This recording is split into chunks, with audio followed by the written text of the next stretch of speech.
Bonjour et bienvenue. Alors, aujourd'hui, on s'attaque à un texte qui est très court en fait, hein. Oui, juste 5 versets.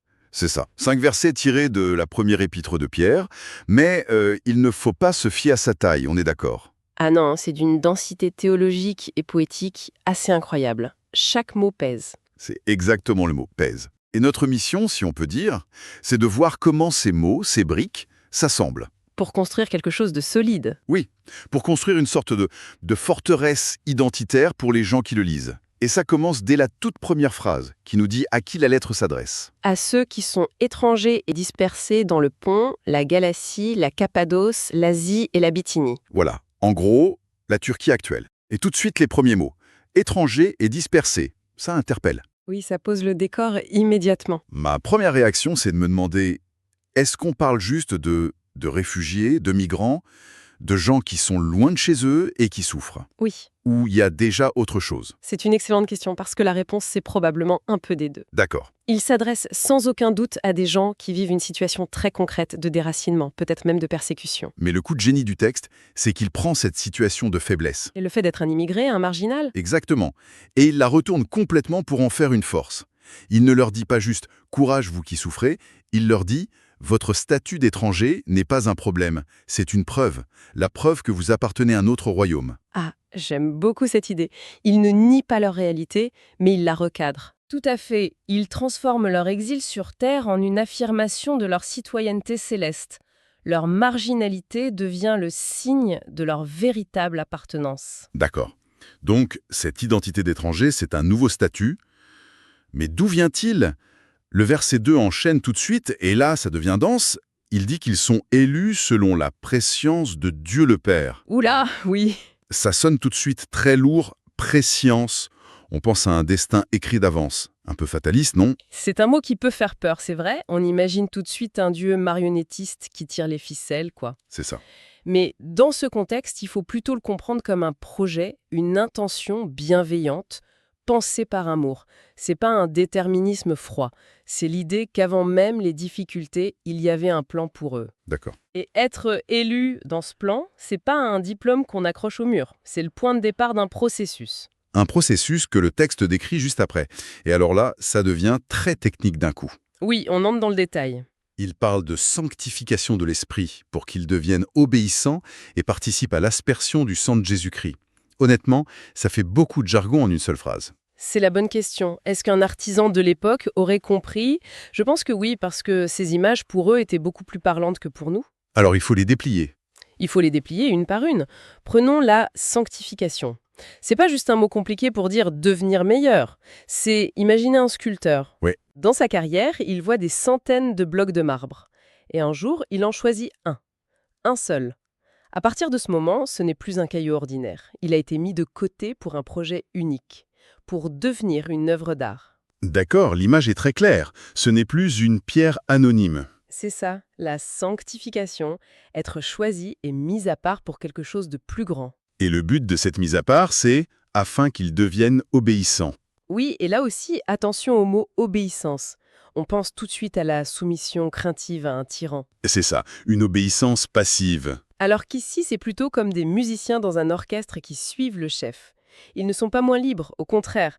C'est en suivant la partition et la direction qu'ils créent ensemble une musique magnifique. C'est l'alignement volontaire sur un projet qui les dépasse. Et le dernier élément, le plus étrange pour nous, l'aspersion du sang de Jésus-Christ. Ça, c'est plus difficile à visualiser. Pour nous, oui, mais pour eux, qui baignaient dans la culture des écritures juives, c'était une image d'une puissance incroyable. C'est-à-dire? Imaginez que vous signez le contrat le plus important de votre vie. Aujourd'hui, on prend un stylo. Dans leur culture, le sang, c'était l'encre la plus forte, la plus indélébile. La signature ultime. C'était la signature qui scellait une alliance, un pacte. Cette image voulait dire « l'accord est conclu ». Vous faites officiellement et définitivement partie de cette nouvelle famille. C'est signé et le sceau ne peut pas être brisé. D'accord, donc si j'essaie de remettre tout ça ensemble, c'est bien plus qu'un simple statut. Il y a un projet, la prescience, Oui, le choix du matériau, la sanctification, voilà. la mise en musique, l'obéissance et la signature finale qui rend le tout permanent, le sang. C'est une véritable histoire. Vous avez parfaitement résumé. Et c'est pour ça que la salutation qui suit, que la grâce et la paix vous soient multipliées, ce n'est pas juste une formule de politesse. C'est la conséquence logique. Exactement. Parce que tout ce processus est enclenché, alors la grâce et la paix peuvent couler à flot. Très clair. Donc ils ont cette nouvelle identité, mais qu'est-ce qui l'alimente au quotidien? Au verset 3, le ton change, il passe à la louange. Oui, il y a une explosion de joie. Béni soit Dieu, qui selon sa grande miséricorde nous a régénérés. Le mot régénérer est fort, Très fort. Le terme grec, c'est une nouvelle naissance. comme une batterie qu'on recharge. Ou plutôt, une nouvelle batterie qu'on installe. C'est radical. Et l'auteur insiste sur 2 points. D'abord, la source, la grande miséricorde de Dieu. Autrement dit, ça ne vient pas de leurs efforts. C'est un cadeau. D'accord, c'est pas mérité. Non. Et ensuite, le but. C'est pour une espérance vivante. J'aime beaucoup cette expression, espérance vivante. C'est beau, hein? C'est très beau. Ça suggère quelque chose d'actif, qui respire, pas un vague souhait pour l'avenir. Qu'est-ce qui la rend vivante, justement? Ce qui la rend vivante, c'est qu'elle est branchée sur une source d'énergie inépuisable. Ah, Ce n'est pas de l'optimisme béat, c'est une certitude dynamique, fondée sur un événement historique, précis et explosif. La résurrection de Jésus-Christ d'entre les morts. ok. Pour l'auteur, la résurrection, c'est pas juste un fait divers du passé. C'est le réacteur nucléaire qui alimente en continu l'espérance des croyants. Parce que le Christ est vivant, leur espérance est vivante. Elle a un cœur qui bat. Donc leur confiance en l'avenir, c'est pas un sentiment, c'est ancré dans un événement qui, pour eux, a changé les lois de l'univers. C'est exactement ça. Et cette espérance, elle est tournée vers quelque chose de concret que le verset 4 appelle un héritage. Et là, je trouve la description fascinante. Il le définit surtout par ce qu'il n'est pas. Oui, par la négative. C'est ça. Qui ne se peut ni corrompre, ni souiller, ni flétrir. C'est comme s'il essayait de décrire une couleur que personne n'a jamais vue. C'est une technique très habile parce qu'elle part de notre expérience à tous, l'expérience de la perte. Oui, tout ce qu'on a fini par s'abîmer. Exactement. Alors décomposons. Incorruptible, ça ne peut pas pourrir, se décomposer. C'est l'inverse de tout ce qu'on possède. Sans souillure, c'est moralement pur, rien ne peut le tâcher. Et mon préféré, qui ne se flétrit pas. Inaltérable. Voilà. Ça me fait penser à la différence entre une vieille photo papier et un fichier numérique. La photo jaunit, se déchire, les couleurs passent. Ouais, elle vieillit. Le fichier numérique, lui, reste parfait, identique à lui-même pour toujours. C'est cette idée de permanence absolue contre la dégradation inévitable de tout ce qu'on connaît. L'image est parfaite. Mais ce qui rend ça encore plus fort, c'est la fin du verset. Il dit que cet héritage vous est réservé dans les cieux. Le mot « réservé » est la clé de tout. Ah oui. Il ne dit pas promis ou à gagner, il est réservé. C'est comme si votre nom était déjà gravé sur un coffre-fort dans une banque absolument inviolable. D'accord. L'héritage n'est pas quelque chose qu'ils doivent s'efforcer d'attendre, il est déjà en sécurité, gardé hors de portée de toutes les crises. Ok, ça c'est extrêmement rassurant. L'héritage est en sécurité. Mais ça m'amène à une question. C'est bien beau pour le trésor, mais les héritiers, eux. Eux, ils sont encore sur le terrain. Voilà, ils sont en plein milieu des problèmes. Comment le texte fait le pont entre les deux? Il y répond directement dans le verset 5. « À vous, qui par la puissance de Dieu êtes gardés par la foi. » Garder. Le verbe est un terme militaire. Il signifie être protégé par une garnison, comme des civils à l'intérieur d'une forteresse imprenable.